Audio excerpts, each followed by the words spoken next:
Екінші бөлім. Жаңа телефон алғалы көп таныстарымның нөмері өшіп кетті. Жандәулетпен байланыс мүлдем үзілді, біраз уақыт ұмыта алмай жүрдім. Оған қатты бауыр басып қалып едім, тіпті ұнатып қалдым десем де болады. Ауылға оқуға түскелі баруды қойдым. Тек жиында ғана барып тез қайтып кететін болдым. Бар ойымды уақытымды тек оқуға арнадым. Жақсы білім алып, адамдарды емдеу, оларға жәрдем беру арманым еді. Бірінші курстың екінші семестрінде академия жанындағы кафеге түскі ас жеуге бардым. Тағдырдың тосын сыйы деген осы екен. Баяғы мен ұнатқан Жандәулет осы жердің администраторы. Екеуміз бірімізді көріп мәз-мейрам болып тоқтаусыз әңгіме айттық. Онымен басым қосылса тоқтамай 2 сағат сөйлесе беретін едім. Ол да менімен әр түрлі тақырыпта әңгіме айтатын. Бір-бірімізді сағынғанымызды көзбен ақ ұғып тұрмыз. Қалаға оқуға түскенімді ауылдағылардан естіген екен. Бірақ хабарласып құттықтайын десе, телефон нөмерімді таппай қалыпты, ағаларымнан нөмірімді сұрауға дәті жетпеген. Солай арамыз алыстап кетіп еді. Енді міне қайта жолықтық. Ағасымен бірге қалада тұрып жатыр екен. Екеуміз нөмір алмасып, енді жоғалмаймыз, байланыста боламыз деп ол жерден әрең кеттім. Оны қатты ұнаттым, бірақ сезімімді бірінші болып көрсетуге намысым жібермеді. Бірінші курсты аяқтап үйге келгенімде әке-шешем ауылға барып қайт. Ата-әжеңе сәлем беріп кел деп қоймады, өзімде ауылға барғалы жүргем. Ата-әжемді, жеңгемді қатты сағындым. Оларға қаладан сыйлықтар алып жолға шықтым. Ауылға қарай такси күтіп тұрғанымда жаныма белгісіз ер адам келіп ауылымды айтып: "Жексен атаның немересі емессіз ба? Түріңіз таныс, ана жылы ауылда мектепте оқыдыңыз ғой. Жүріңіз, мен де сол ауылдамын. Жеткізіп салайын" деді. Атамның атын айтқан соң туысымыз болар деп көлігіне мініп алдым. Ол жігіт менен 6 жасқа үлкен көрінеді. Тоқтаусыз сұрақтар қойып мені әңгімеге тартып отырды. Түрі Жандәулетке ұқсайтындай болды. Бірақ аса мән бермедім.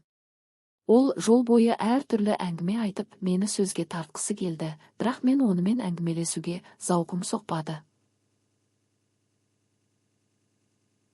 Маған көліктің ізінің қайта-қайта қарай берді. Ауылға да жеттік. Бірақ ол мені атамның үйіне емес басқа бағытқа қарай алып кетті.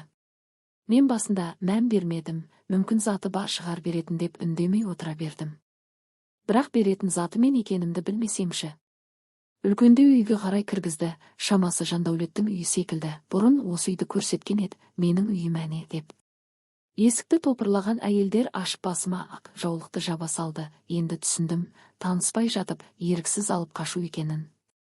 Мен жылап барынша арпалыстым, ақырында көндіруге тура келді. Әжем мен атам бірінші келіп, мені алып кетудің орнына қалдыруға көндіріп жатқанына қайран қалдым. Атам мен әжем: "Жандос осы ауылдың баласы, елге сыйлы азамат. Қызым қала ғой.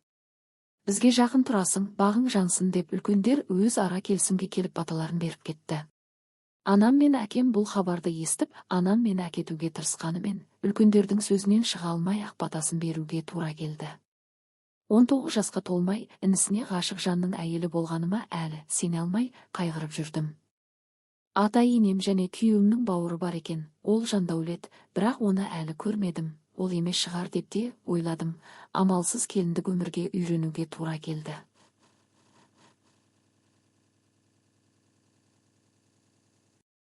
Енем аздап тік мінезділеу екен, бастапқыда ренжісіп қалатын едік. Ара-тұра қайын атам қорғап, сөзімді сөйлейді. Жылап күліп әйтеуір тіршілігімді жасап жүрдім. Осы тұста айтарым, біздің қоғамда алып қашу құрбаны болған қызды келін еткенімен қоймай, жақтырмай жағадан алатын енелерге, күйеулеріне лағнет. Менің де ішімде сондай нәрсе болды. Бәрінен де қорқатыным оқуым еді, жібермей қойса, соншама еңбегім далаға кетеме деп. Бірақ мен оқуыма жібермесе ажыраса саламын деп нақты шешім қабылдап қойдым. Кешке күйеуім келгенде: "Менің оқуым бар. Қанша жыл оқыған еңбегімді байға тиді мекен деп тастай алмаймын. Оқуыңа қарсымын десең дәл қазір айт, мен киімдерімді жинап ажырасамын" деп бетіне айта салдым. Ол сәл кідіріп, менен бұндай сөз күтпеген болу керек. Бірге барып келіп жүреміз, ол қалада пәтеріміз дайын тұр деп қуантып қойды. Келін болғаныма 1 ай болды. 1 айдан бері қайын інімді әлі көрмедім. Үйден қонақтар арылмай жатыр. Бірде енем. Бүгін қайның келеді ет ас балам қаншама уақыттан бері енді келе жатыр. Әртүрлі жейтін нәрселер пісір деп шаруалармен шығып кетті. Түскі уақытқа дейін бәрін жасап қойдым. Ас бөлмеде көзім ілініп кетіпті. Біреу кіргендей болды, қарап қалсам Жандәулет, не жыларымды, не күлерімді білмей қалдым. Мені алып қашқан күні телефоным жоғалып кеткен, арпалысып жүргенде қайда қалғанын білмеймін. Әлі телефон алып бермеген. Қалаға барғасын өзің таңдап аласың деп еді. Дәл қазір алдымда мен ғашық болған жігіт тұр. Мен оны құшақтап алып жылағым келді.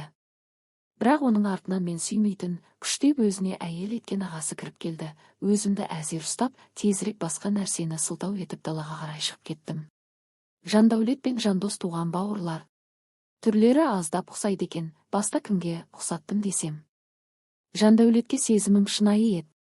Бірақ ол оны байқамады ма, әлде байқағысы келмеді ме, қанша рет кездесіп қыдырғанда ғашық екенін ұнататын айтпады. Бірақ естен кетпес қыдырған кездеріміз есіме түскен сайын көңілім босап қалады. Күндер өтіп жатты. Күйеуімді жақсы көріп кетемін деп ойлап едім, бірақ мүлде жек көріп барамын. Оның інісі Жандәулетті көрген сайын жүрегім қан жылайды. Оны күнде көрген сайын сезімім алып ұшып қайтадан ішімдегі ғашықтық жалын басылар емес. Енем маған сөйлеп қалса, Жандәулет қорғап шығатын еді. Оның бұл әрекеті оған деген сезімді одан әрі ұлғайтып жіберді. Үнемі менің сөзімді сөйлеп менің жағымда болды, тіпті ағасына да жақ ашқызбайтын. Үнемі маған көмектесіп, тәттілер әкеліп жағдайымды жасап жүретін. Оның ең ауыр сөзі мені жеңге дегені. Бұрын одан жаным деген сөзін естігім келетін. Бірақ ол мүмкін емес. Бірде шай үстінде ол: жақында үйленіп қалатын шығармын, сөйлесіп жүрген қызым бар деп әке шешесін қуантып қойды. Бұл сөзді естіген менің түрім бозарып кетті. Ешкімге білдірмеуге тырысып, жүзімді төмен салып, қолдарым дірілдеп шайды әзер құйып отырдым.